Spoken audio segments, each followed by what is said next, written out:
parte del tema de hoy vamos a tratar sobre el Arca de la Alianza. Lo que os voy a contar va a ser muy breve, solo como a título de introducción. Estuvimos hablando sobre los hallazgos de Ron Wyatt, un arqueólogo aficionado que halló cosas impresionantes, de las cuales nosotros ya presentamos anteriormente. Y hoy vamos a centrarnos exclusivamente sobre el apartado que él también dice que encontró, el Arca de la Alianza. ¿Qué era el Arca de la Alianza? Vamos a hacer un breve resumen. El Arca de la Alianza era el objeto más sagrado que había en el templo de Dios. Primero fue llevado en el tabernáculo, la tienda que desmontaban, iban llevando por el desierto, finalmente se puso en el templo. ¿Y qué había en esta arca? Esta arca contenía los 10 mandamientos de Dios, contenía la vara de Aarón, con la cual se hicieron los milagros de cruzar el Mar Rojo, y otras cosas, o sea, daban un golpe, Aarón daba un golpe, y ¡pam!, se abrían, Moisés daba el golpe, se abría todo, y además contenía en una pequeña vasija, en una urna, el maná, con el cual, llamado pan del cielo, se mantuvieron durante 40 años el pueblo hebreo por el desierto. Era su comida, que además enseñó una gran lección al pueblo hebreo, porque antes de recibir los 10 mandamientos, el maná caía diariamente, y el viernes caía una porción doble que ellos podían coger. Durante cada día, si ellos cogían más, se agusanaba, pero el viernes eso no pasaba, era un milagro, porque el sábado no caía, con la cual cosa ellos ya tenían que recordar el mandamiento de siempre, desde la creación del mundo, de observar el sábado como el día de reposo, sin labores, dedicada exclusivamente a Dios, santificar ese día. Y esto estaba como una enseñanza ya antes de recibir los 10 mandamientos, en los cuales, como estuvimos mostrando también en estudios bíblicos, el sábado ya se marca como el cuarto mandamiento de la ley de Dios. Todo esto es lo que contenía esta arca. El arca desapareció en un momento de la historia, justo cuando los ejércitos del rey de Babilonia destruyen el templo, se llevan todo lo que pueden de allí, todos los utensilios, hasta el punto en que el arca no se cita más. Curiosamente, hay muchas personas que van diciendo que si el arca está en Etiopía, está en otro lugar, etcétera, etcétera. Bien, lo que vamos a mostrar hoy es realmente impresionante sobre los vídeos de Ron Wyatt. Me gustaría que estéis muy atentos a ello. La verdad es que cuando hemos podido comprobar los hallazgos que este señor hizo, con pruebas, bueno, ¿por qué hemos de dudar de que esto también sea cierto, no? Pero aún y así, antes de generar, o mejor dicho, de mostrar el vídeo, que es una filmación muy, muy impresionante de todo lo que él encontró al respecto, quiero leeros un texto bíblico que diréis, ¿y esto qué tiene que ver? Bien, tiene que ver porque veréis una experiencia que se narra aquí, en el libro de Daniel capítulo 10, versículos del 5 al 11, que tienen muchísimo que ver con algo que le sucedió a Ron Wyatt. Yo personalmente no he visto en ningún momento que ni él ni nadie cercano a él haya considerado este texto como una prueba de que lo que le aconteció a él provoca que sea una realidad. Pero a mí, cuando enseguida me vinieron a la mente las escenas que él narra, me recordó un texto bíblico en el cual sucede algo bastante parecido. Luego lo veremos en la filmación. Yo ahora os lanzo este texto. Y alcé mis ojos y miré, y aquí un varón vestido de lino y ceñidos sus lomos de oro de Ufaz. Su cuerpo era como de berilo, y su rostro parecía un relámpago, y sus ojos como antorchas de fuego, y sus brazos y sus pies como de color de bronce bruñido, y el sonido de sus palabras como el estruendo de una multitud. Y solo yo, Daniel, vi aquella visión, y no la vieron los hombres que estaban conmigo, sino que se apoderó de ellos un gran temor, y huyeron y se escondieron. Quedé pues yo solo, y vi esta gran visión, y no quedó fuerza en mí. Antes mi fuerza se cambió en desfallecimiento, y no tuve vigor alguno. Pero oí el sonido de sus palabras, y al oír el sonido de sus palabras caí sobre mi rostro en un profundo sueño, con mi rostro en tierra. Y aquí una mano me tocó e hizo que me pusiese sobre mis rodillas y sobre las palmas de mis manos. Y me dijo: Daniel, varón muy amado, está atento a las palabras que te hablaré, y ponte en pie, porque a ti he sido enviado ahora. Mientras hablaba esto conmigo, me puse en pie, temblando. ¿Sabéis? Esto que le acontece a Daniel y a gente que estaba cerca a él, vamos a ver cómo a Ron Wyatt le sucedió algo prácticamente igual. Bien, esta es la idea que os quiero dejar. Con esto no os estoy diciendo que Ron Wyatt fuera un profeta, pero sí considero, después de haber hecho ciertas indagaciones, que realmente fue un hombre dirigido por Dios. Y cuando nosotros presentamos las filmaciones sobre sus hallazgos, estuvimos presentando algo que era sobre la destrucción de Sodoma y Gomorra y ciudades de la llanura, destruidas por Dios con azufre.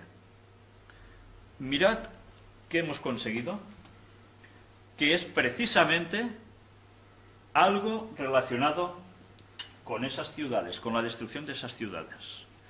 Lo que os voy a mostrar ahora, para mí, bueno, es de una emoción tremenda. Esto que veis aquí, esto,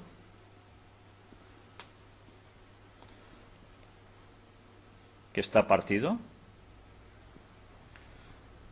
era una de las gotas de azufre que llovieron sobre esa población. Esto es azufre.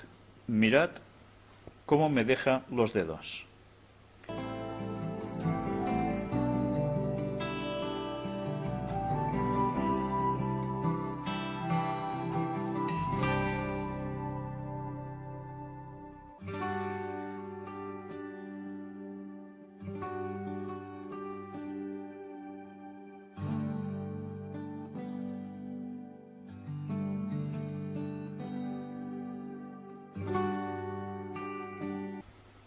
Si os habéis dado cuenta, el color de este azufre es bastante blanquecino dentro de todo.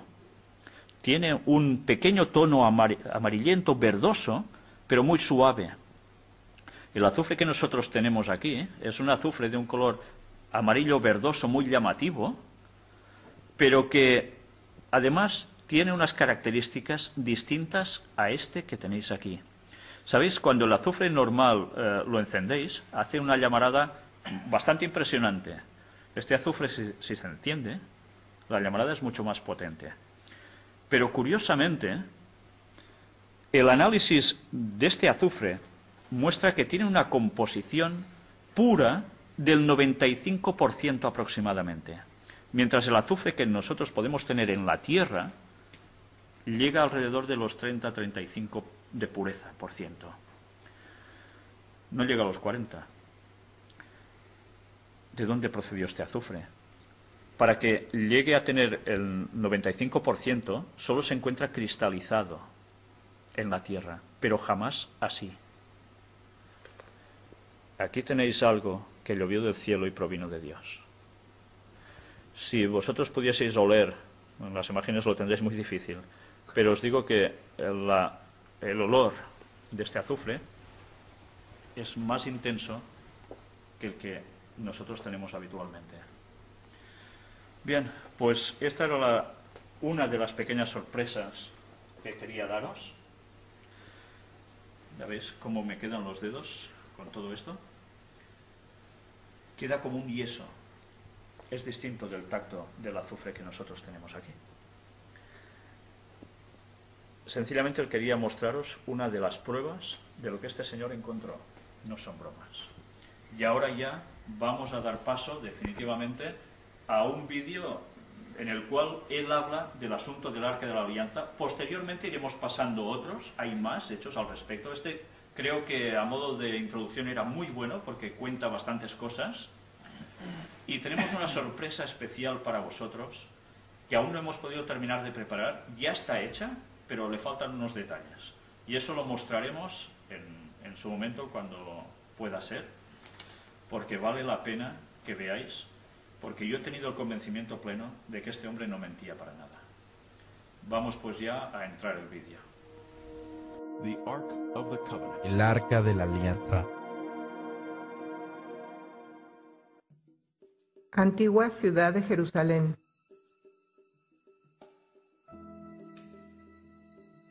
La puerta de los leones.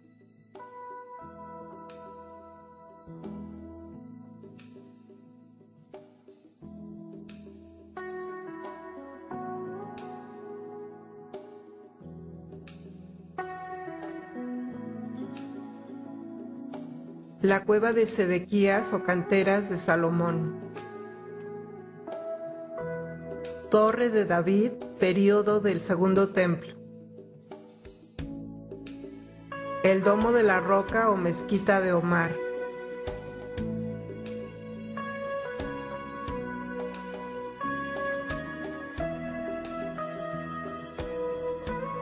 Muro occidental, período del Segundo Templo.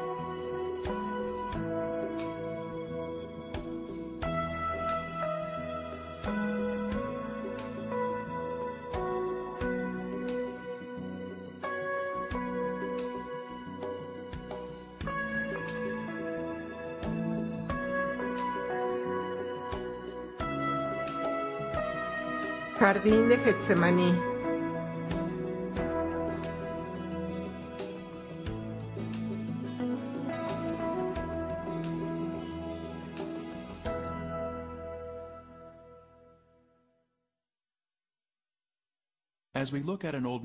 Al observar un mapa antiguo de Jerusalén, podemos ver la iglesia del Santo Sepulcro, situada bien adentro de las murallas de la ciudad.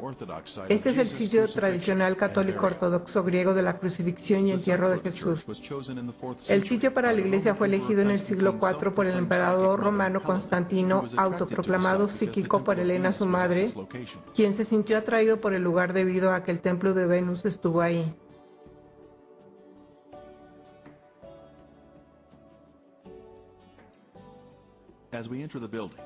Al entrar en el edificio podemos ver un mural de la crucifixión y entierro de Cristo.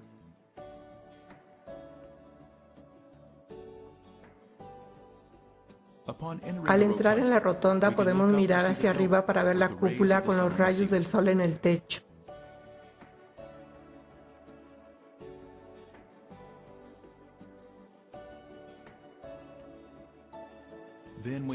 Luego nos desplazamos hacia abajo para ver la tumba. Nos preguntamos, ¿es esta la ubicación correcta de la crucifixión de Jesús y el entierro? ¿Este sitio coincide con el relato bíblico? A medida que caminamos hacia la salida, vemos la adoración de la piedra de la unción, donde algunos piensan que el cuerpo de Jesús fue preparado para el entierro. Desde la iglesia nos dirigimos en dirección norte hacia la puerta de Damasco. Estamos viajando a través de un bazar musulmán y es viernes, así que los musulmanes están fluyendo a la ciudad para la adoración. Nuestro destino es un lugar alternativo para el sitio de la crucifixión de Jesús, uno que está fuera de la ciudad.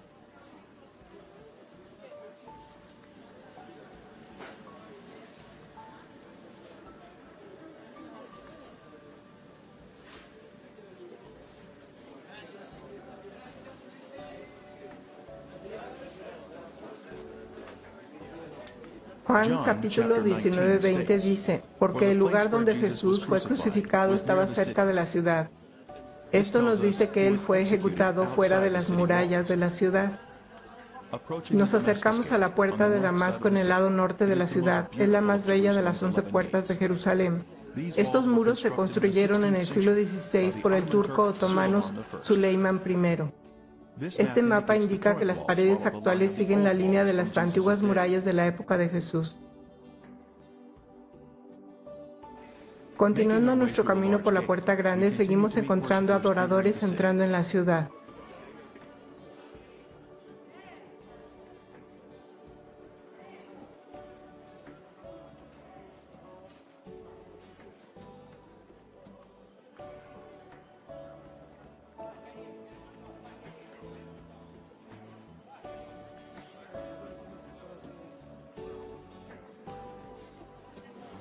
Podemos ver la estructura ornamentada de las paredes y al mirar hacia abajo, aún hoy en día puede verse la base de las paredes hechas a partir del 31 después de Cristo.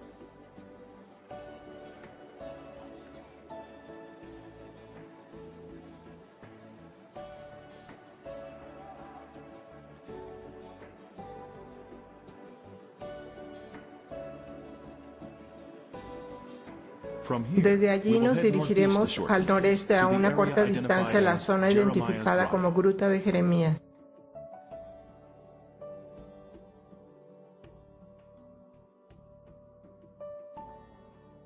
Es ahí donde podemos ver el lugar de la calavera que fue descubierto a finales del siglo XIX. Estamos caminando solo una corta distancia al norte a lo largo de la calle Nablus.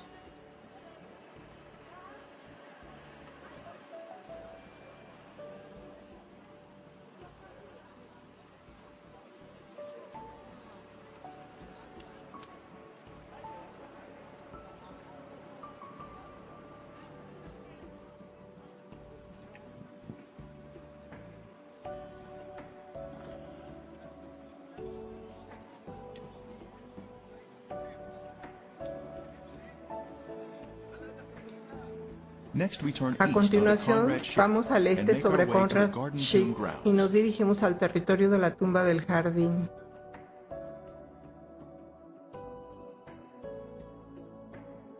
Y él, cargando su cruz, salió al lugar llamado de la calavera, y en hebreo Gólgota, y allí le crucificaron. Juan 19:17. Siguiendo nuestro camino hacia el jardín, llegamos a una plataforma de observación con vista al lugar de la calavera.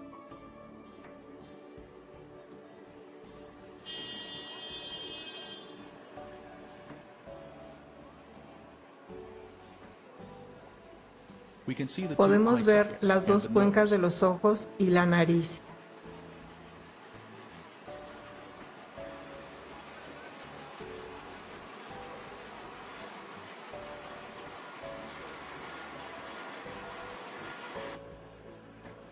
Un perfil lateral del cráneo claramente nos muestra un definido puente de la nariz.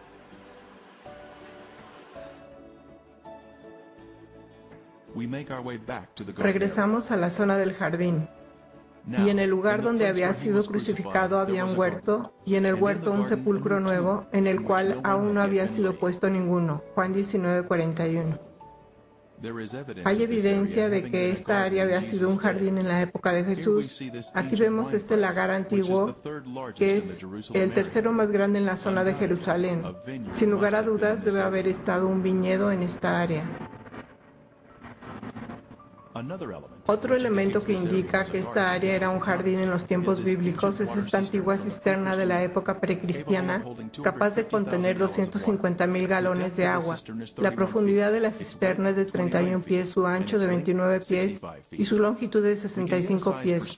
Podemos tener una perspectiva del tamaño en esta foto tomada dentro de la cisterna. Ahora finalmente continuamos nuestro camino hacia la tumba del jardín, donde muchos invitados han llegado a este lugar especial.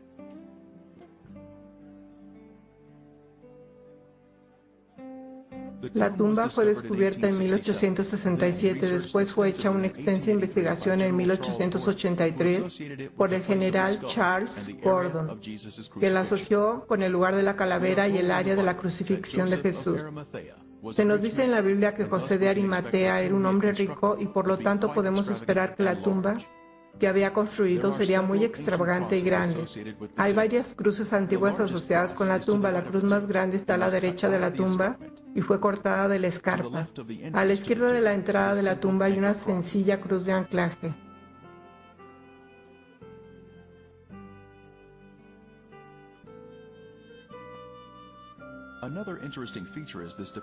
Otra característica interesante es esta depresión que ha sido excavada en la base de la roca por los primeros cristianos para sentarse en la saliente de piedra y practicar la humildad del servicio o lavado de pies.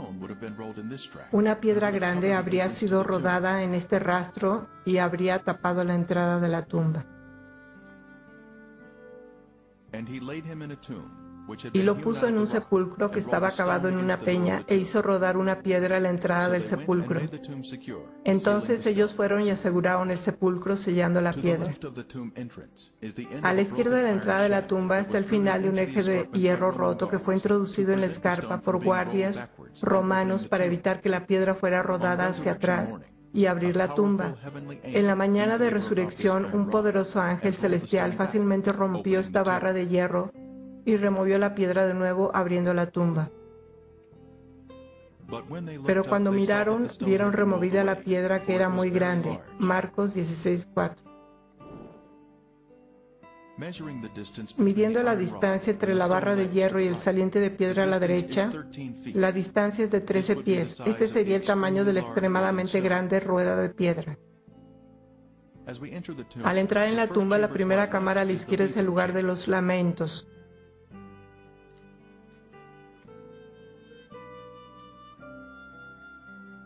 Al mirar a la derecha podemos ver una cripta que ha sido usada. La zona de los pies fue cortada, alargando el espacio para el entierro.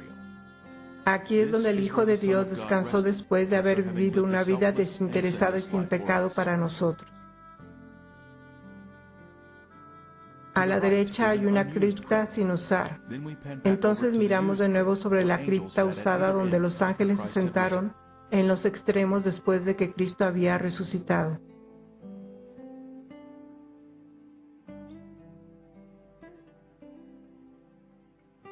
Jesús ha resucitado. Él es nuestro sustituto y redentor. Sea el Señor.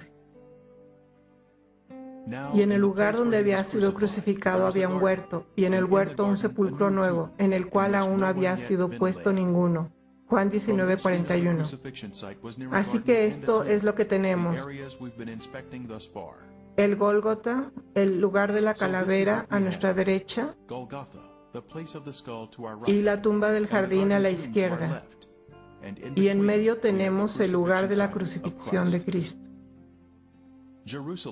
Jerusalén fue construido en el monte Moriah, descrito aquí en azul. Aquí es donde Dios pidió a Abraham que sacrificara a Isaac 2000 años antes de Cristo. Dios, en cambio, ofreció a su propio Hijo para ser sacrificado en esta misma montaña. El área marcada en verde es la porción norte de la montaña y la zona más alta de Moriah, donde se encuentra el Gólgota.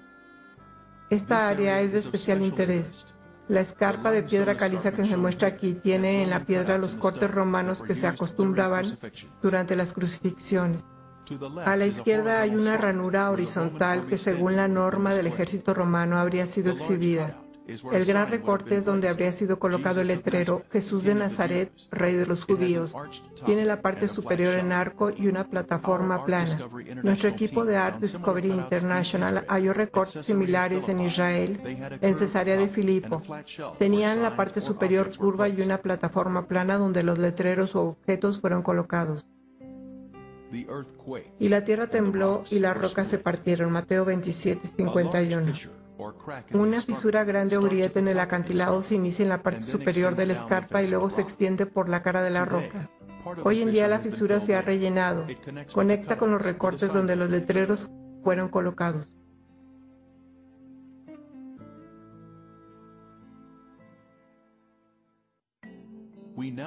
A continuación presentamos el material más importante del mundo, el descubrimiento del Arca de la Alianza y las pruebas que contiene. Si bien las fotografías de este hallazgo no se mostrarán hoy, sí tenemos el testimonio fiel de Ron Wyatt, cuya credibilidad se estableció a través de otros descubrimientos que ya hemos visto hasta ahora. El Señor usó al Señor Wyatt para encontrar los otros descubrimientos, por lo que podemos confiar en su testimonio con respecto a este. El más importante hallazgo en el tiempo señalado por Dios. Todos vamos a ver este increíble descubrimiento. Este es Ron Wyatt y el Arca de la Alianza. Yo había tenido una experiencia poco común. El Señor me había ayudado a encontrar los restos del Arca de Noé. Él me ayudó a encontrar los restos de las partes de los carros de Egipto y las piezas de a caballo. y los utensilios de la gente en el Mar Rojo, en el Golfo de Acaba. Y yo había ido a Oriente Medio con mis hijos y nos habíamos entrenado en buceo con escafandra, e íbamos a conseguir algunas de las partes de los carros. En mi descuido, el sol me quemó hasta el punto que mis piernas y mis pies se hincharon y todo esto. Y no pude usar mi equipo de buceo. Yo estaba en Jerusalén cojeando y sintiéndome muy, muy adolorido, esperando que llegara la fecha de mi económico boleto de avión para que pudiéramos volar a casa. No teníamos el dinero para cambiar el boleto. Y durante este tiempo, yo estaba cojeando un poco alrededor de la ciudad. Un día conocí al arqueólogo que estaba a cargo de la zona de Jerusalén allí. Y no tengo idea de por qué debería estar hablando conmigo.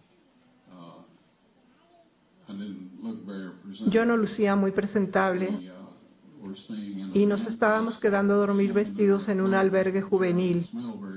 Y estoy seguro de que no olía muy bien. Tal vez tuve la suerte de que él se encontraba contra el viento o algo así.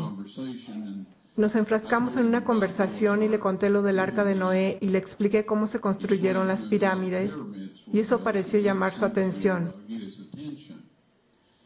Así que dijo: he estado haciendo algo de investigación a lo largo de este acantilado aquí. ¿Te importa venir conmigo y darle una mirada y ver qué te parece? Así que me encontré caminando y estas eran ruinas romanas y restos. Y de pronto mi mano izquierda señaló un mugriento agujero en la roca donde había basura, 2 gatos muertos, digamos, cosas desagradables. Y mi boca dijo: esa es la gruta de Jeremías y el Arca de la Alianza está ahí. Este hombre dijo: eso es maravilloso. Dijo: le dejaremos excavar ahí y le proporcionaremos un lugar para quedarse. Su comida, su lavandería. Puedo entender por qué dijo lavandería.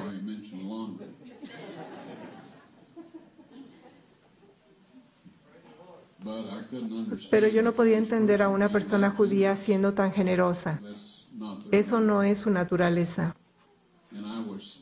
Me quedé de piedra porque yo no había estado pensando en el Arca de la Alianza en lo absoluto. Ya sabe, estaba preguntándome por qué no habíamos sido capaces de obtener algunas ruedas de los carros. Saben, yo oro por todo. Lo hice en ese entonces también. Yo sabía que tenía que estar ahí, pero para lo que yo pensaba que tenía que estar ahí, no era para lo que tenía que estar ahí. De todos modos, la fecha de nuestro boleto de avión finalmente llegó y fue la mañana siguiente, después que tuvimos esta conversación, o después que tuve la conversación con este hombre. Así que le dije: eso está muy bien, regresaré y haré eso. Ahora tenía que ir a casa y hacer algunos preparativos. Así que me fui a casa preguntándome por qué sería posible que el Arca de la Alianza estuviera en ese lugar. Leí en el capítulo 25 de Segunda de Reyes, donde dice que toda la ciudad estaba rodeada por un muro de asedio. Así me persuadí de que el Arca del Pacto estaba en ese lugar. Porque sabía que alguna fuerza sobrenatural había utilizado mi brazo y mi voz. Cuando sucedió por primera vez, no sabía cuál era esa fuerza. Y se nos instruye para juzgar a los espíritus, para ver si son de Dios.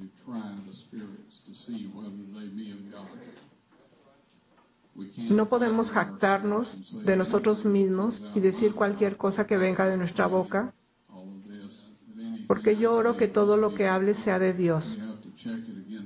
Tenemos que comprobarlo con la ley y el testimonio, independientemente de dónde proceda, aún de nosotros mismos. Ahora bien, lo que descubrí cuando empecé a excavar hacia abajo esa pared del acantilado, en primer lugar descubrí los recortes en la pared del acantilado, donde se habían colocado los letreros: Jesús de Nazaret, Rey de los Judíos. Encontré los agujeros de la cruz en un lugar que no tenía idea que estarían y que era en la base de ese acantilado.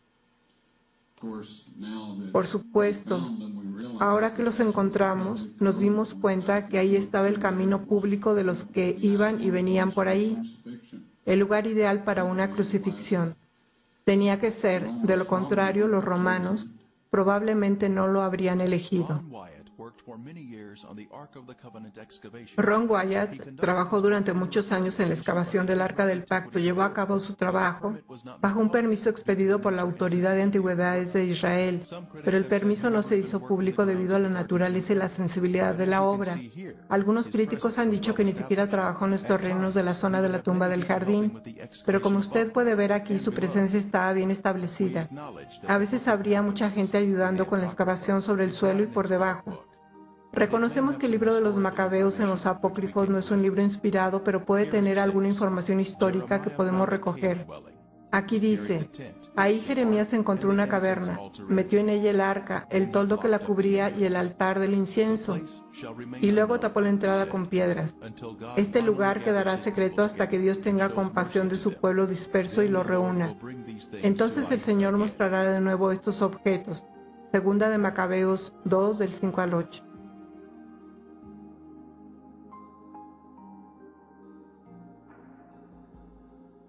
Ahora, cuando Cristo murió y la tierra tembló y las rocas se partieron, se formó una grieta a la derecha y hacia abajo de toda la cara del acantilado, pasando por el lado izquierdo del orificio de la cruz, y la piedra se abrió.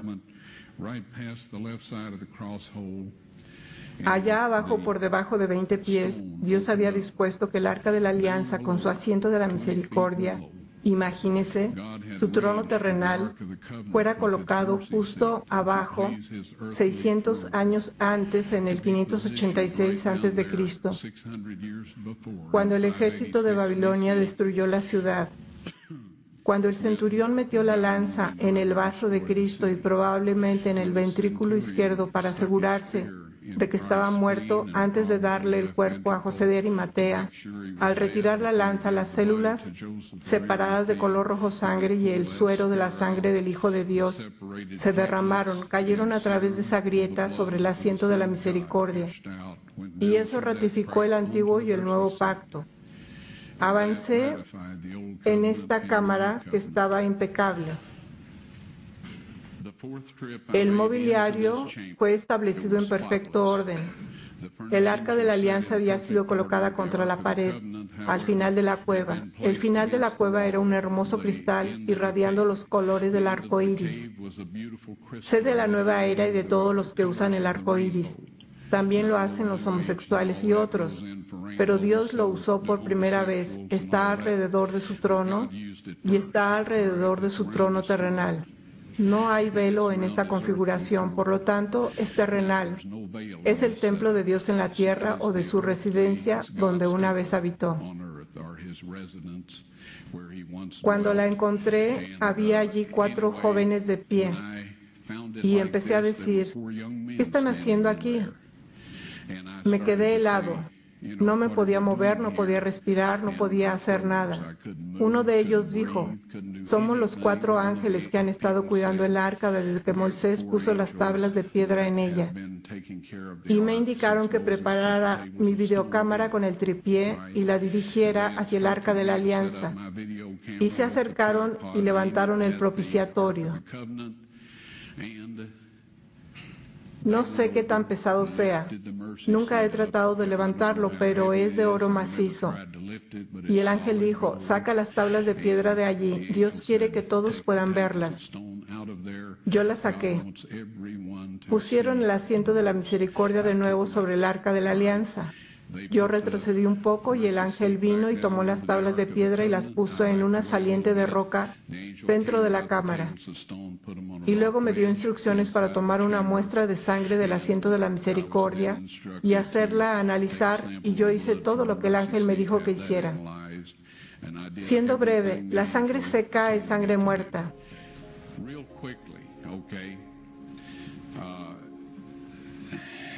Todo el mundo lo sabe. Se puede probar con la sangre de los faraones, las momias de los faraones. Hay ciertas cosas que pueden hacer, pero no pueden obtener el número de cromosomas por cualquier método que yo conozco. Las cosas van cambiando y yo no pretendo saberlo todo. Sin embargo, sé que no hay manera de que pueda conseguir un conteo de cromosomas de sangre muerta. Usted puede obtener un ADN y algunas otras cosas, pero no un estudio cromosómico. Esto se hace en glóbulos blancos vivos. En primer lugar, para este análisis, llevé la sangre a un laboratorio de Israel. Pregunté a algunas de las personas con quienes trabajo en antigüedades dónde encontrar un laboratorio que hiciera el trabajo fiable y me dijeron tal y tal. La llevé. Solo dije, por favor examine esta sangre y dígame lo que usted me pueda decir al respecto.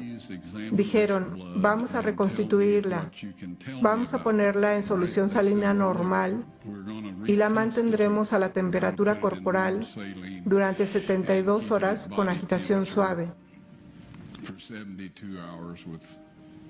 Ese es su negocio y es grandioso. Dije, ahora quiero estar ahí cuando la chequen y dijeron, está bien. Así que yo estaba de vuelta, la checaron y dijeron, es sangre humana, podemos decir eso.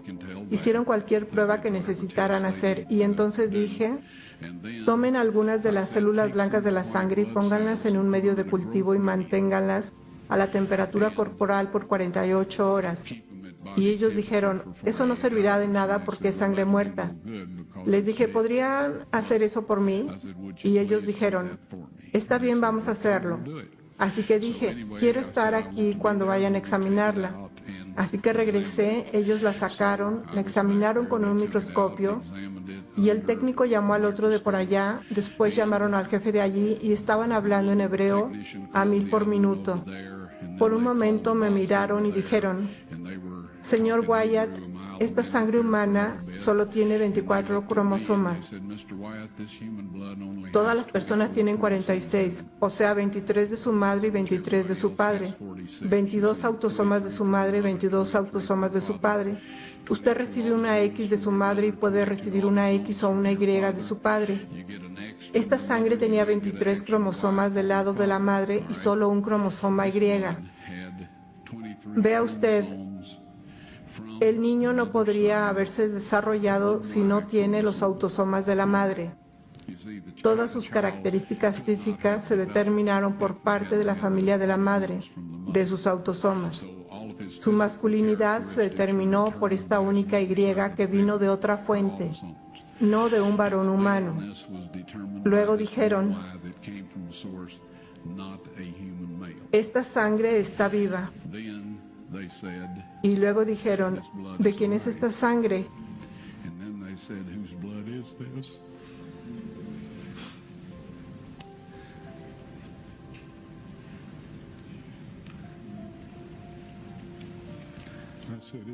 Les dije, esta es la sangre de su Mesías.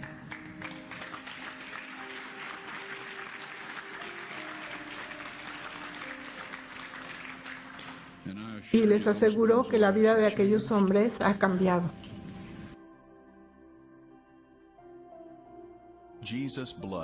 La sangre de Jesús brotó de su costado, una corriente carmesí sobre las rocas de abajo y sobre el propiciatorio del Arca del Pacto, ratificando el antiguo y el nuevo pacto.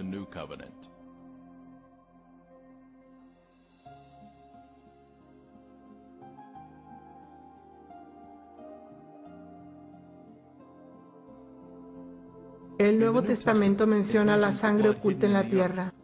Este es Jesucristo que vino mediante agua y sangre, no mediante agua solamente, sino mediante agua y sangre. Y el Espíritu es el que da testimonio, porque el Espíritu es la verdad.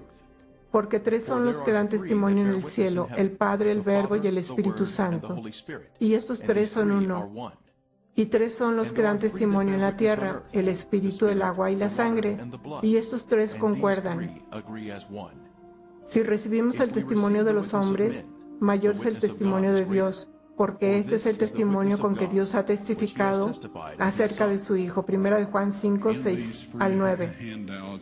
En estos versos se muestra su generosidad. Ahora voy a compartir un par de ellos con ustedes. Primera de Juan 5, 8 y 9 dice: y tres son los que dan testimonio en la tierra, no sobre la tierra, sino en la tierra, es decir, dentro de la tierra, el espíritu, el agua y la sangre, y estos tres concuerdan.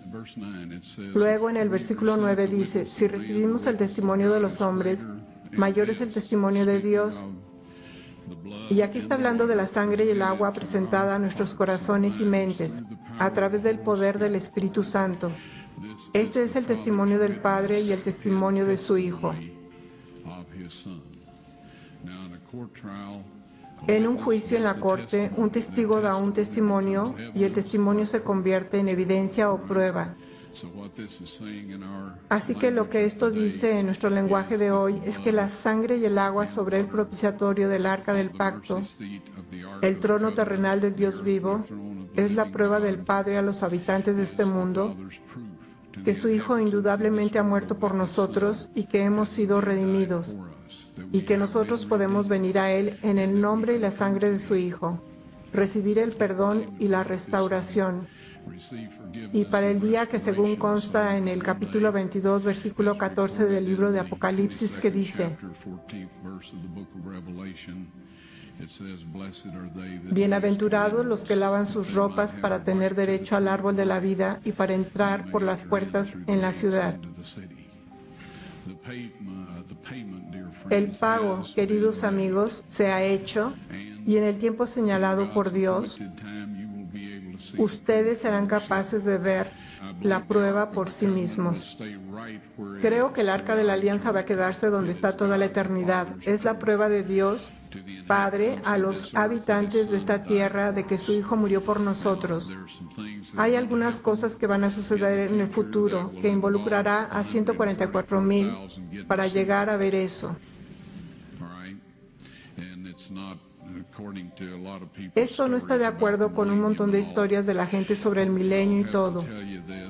Amigos, voy a tener que decirles esto: nada va a pasar como la mayoría lo piensa. La Biblia dice: no corras tras la multitud para hacer el mal. Dice: ancha es la puerta y espacioso el camino que lleva a la perdición, y muchos son los que entran por ella. Porque estrecha es la puerta y angosto el camino que lleva a la vida, y pocos son los que la hallan. Así que todas estas doctrinas sobre el milenio y todas estas cosas son fábulas. No va a suceder de esa manera. Tenemos que ir al Padre en el nombre y la sangre de su Hijo, pedir perdón y restauración a su semejanza. Lea la versión King James de la Biblia a menudo con entusiasmo y con oración, y Dios les revelará lo que necesitan saber para estar listos. Pero no creo que únicamente salgan a la luz las tablas de piedra y el video.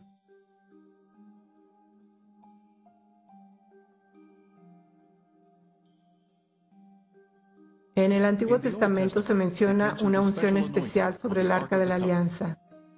70 semanas están terminadas sobre tu pueblo y sobre tu santa ciudad para terminar la prevaricación y poner fin al pecado y expiar la iniquidad, para traer la justicia perdurable y sellar la visión y la profecía, y ungir al santo de los santos. Daniel 9:24. La sustancia de la unción final es la sangre de Jesús. El lugar santísimo es el asiento de la misericordia o la parte superior del Arca de la Alianza.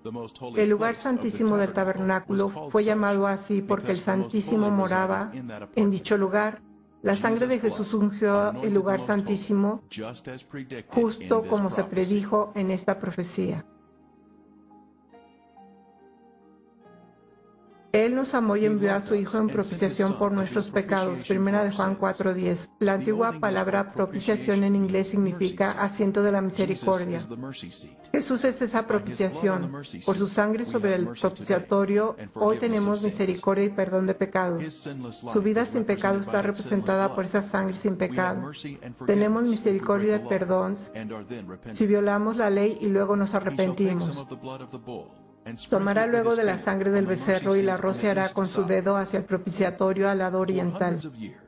Durante cientos de años, la sangre de toros y machos cabríos fue esparcida hacia el este, creando una vacante en el lado oeste del propiciatorio.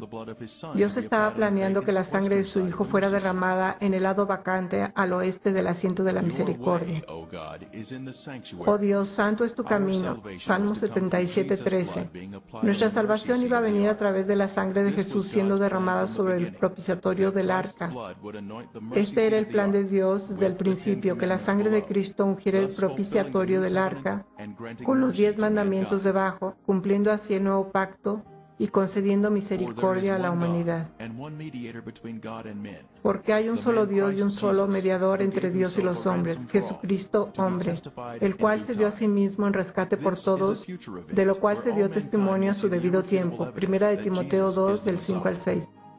Este es un evento futuro en el que toda la humanidad verá la evidencia irrefutable de que Jesús es el Mesías, porque la vida de la carne en la sangre está y yo os la he dado para hacer expiación sobre el altar por vuestras almas, y la misma sangre hará expiación por las personas. Levítico 17:11. La sangre de Jesús tenía que ser derramada sobre el arca para expiar nuestros pecados. Su vida sin pecado estaba en la sangre y pagó por nuestros pecados cuando se derramó sobre el propiciatorio. El asiento de la misericordia tiene una moldura con una campana, lo que significa la vida, y una granada significando la resurrección. Esto representa a Jesús, nuestra vida y resurrección. Uno de los objetos que el Señor Wyatt entregó a las autoridades de antigüedades de Israel es esta granada de marfil. Cuenta con una inscripción alrededor de su desnivel diciendo: Santidad a los sacerdotes, pertenecientes al templo del Señor Yahweh. Este es el único objeto de conocimiento público del primer templo, el templo de Salomón. Se ofrece en un sello israelí junto a una imagen del templo de Salomón. La granada de marfil se exhibe hoy en el Museo de Israel bajo custodia segura. Como cordero fue llevado al matadero, Isaías 53:7. Mas él herido fue por nuestras rebeliones, molido por nuestros pecados, Isaías 53:5. Pero estando ya presente Cristo, sumo sacerdote, Hebreos 9:11, Jesús bajó y rescató al hombre del pozo del pecado. Jesús demostró que la ley puede mantenerse a través de una conexión con el Padre Celestial. Así que sí, las tablas de piedra están fuera del arca de la alianza, están en esta cámara y en este borde hasta donde yo sé. Pero cuando Dios esté listo para que esto sea mostrado al mundo, el ángel me dijo que sería después de que la ley de la marca de la bestia sea impuesta. ¿Entiende eso? Si usted guarda la ley de Dios, tiene el sello de Dios. Si guarda la ley del hombre, y esto pasará pronto, es que si usted se niega a guardar esa ley, no podrá comprar o vender. Para que usted guarde esa ley requiere romper con la ley de Dios y tener la marca de la bestia. Pueden conocerla mejor y solo adentrarse en ella, y luego la tendrán en su mano. Grandes desastres cubrirán la tierra, que llegarán en tiempo de angustia, y la marca de la bestia. Apocalipsis 13, del 13 al 18.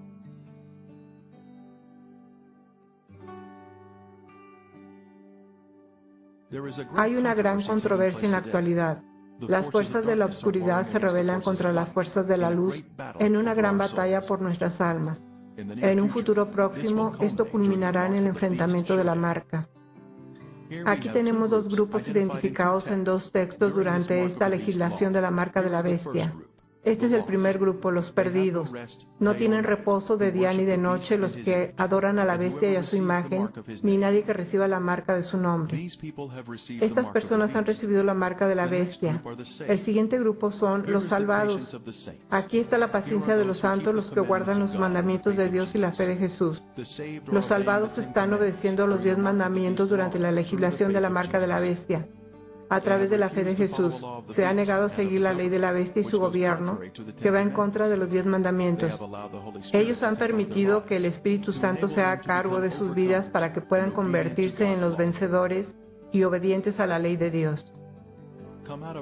Salid de ella, pueblo mío, para que no seáis partícipes de sus pecados, ni recibáis parte de sus plagas. Amigos, el arca de la alianza ha sido hallada, las tablas de piedra están disponibles. Cuando Dios esté listo, serán mostradas a los habitantes de esta tierra y cada uno de ellos conocerá lo que Dios requiere de ellos.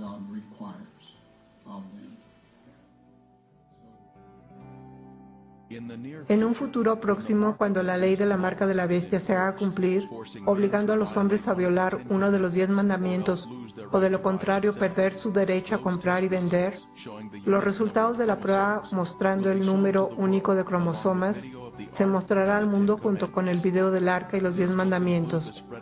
Esto concluirá la difusión del Evangelio al mundo. Toda la humanidad tendrá que confesar sus pecados en el nombre de Jesús y obedecer los 10 mandamientos a través del Espíritu Santo, o recibirán la marca de la bestia y se perderán. Todos en el mundo estarán en problemas con el gobierno o en problemas con Dios. Cristo entonces volverá para llevar su pueblo a casa. No olvidaré mi pacto ni mudaré lo que ha salido de mis labios. Salmos 89:34. Entonces el dragón se llenó de ira contra la mujer y se fue a hacer guerra contra el resto de la descendencia de ella, los que guardan los mandamientos de Dios y tienen el testimonio de Jesucristo. Apocalipsis 12:17.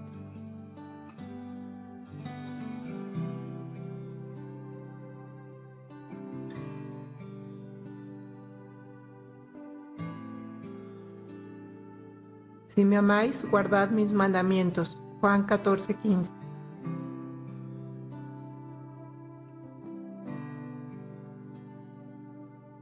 Con Cristo estoy juntamente crucificado y ya no vivo yo, mas Cristo vive en mí. Y lo que vivo ahora en la carne, lo vivo en la fe del Hijo de Dios, el cual me amó y se entregó a sí mismo por mí. Gálatas 2:20.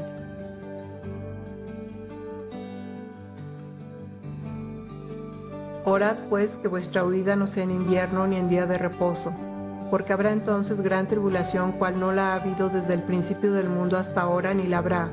Mateo 24:20-21.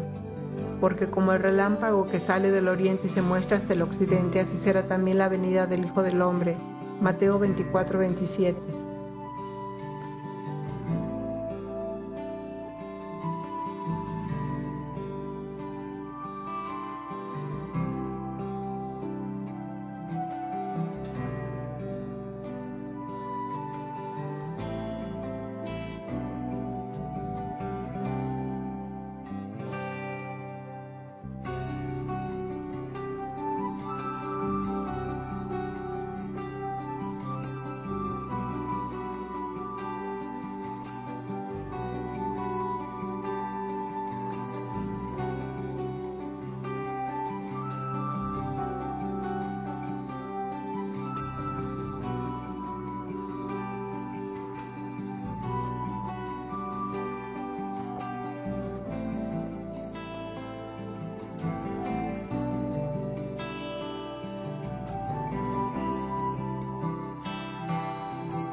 visto el vídeo sobre el arca de la alianza y Ron Wyatt, como él dice que encontró esta arca.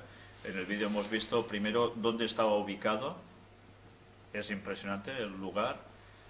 Pero ya habéis visto que además no solo encontró el arca, según dice él, sino que además revela algo que ha trascendido por muchos años y que para nada, casi nadie se podía llegar a imaginar, o nadie.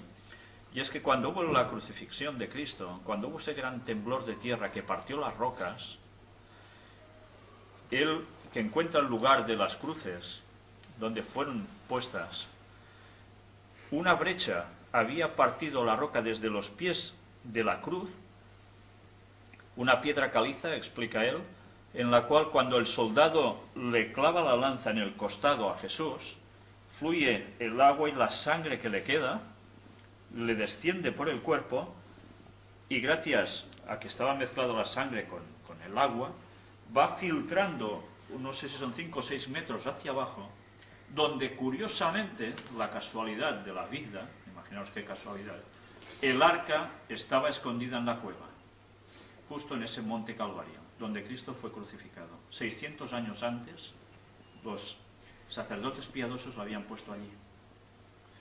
Y esas gotas de la sangre de Jesús caen encima del propiciatorio, de la tapa del arca, con lo cual se cumplía un simbolismo que trasciende, bueno, todo lo que las personas podíamos llegar a pensar. El simbolismo de cuando el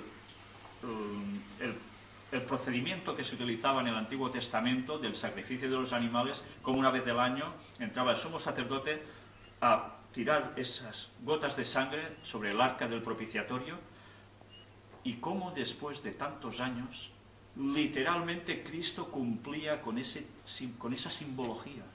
Se había encontrado el tipo con el antitipo. Y esto trasciende absolutamente todos los textos bíblicos que nosotros podíamos ver sobre la sangre de Cristo, esa magnífica importancia.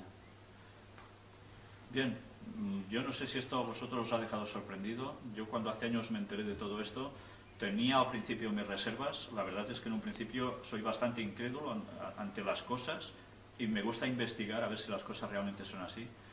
Y la verdad es que todo lo que he ido hallando al respecto, incluso lo último que hemos hecho hace pocos días al respecto, que más adelante os mostraremos, no me hace otra cosa nada más que creer en la autenticidad de todo esto.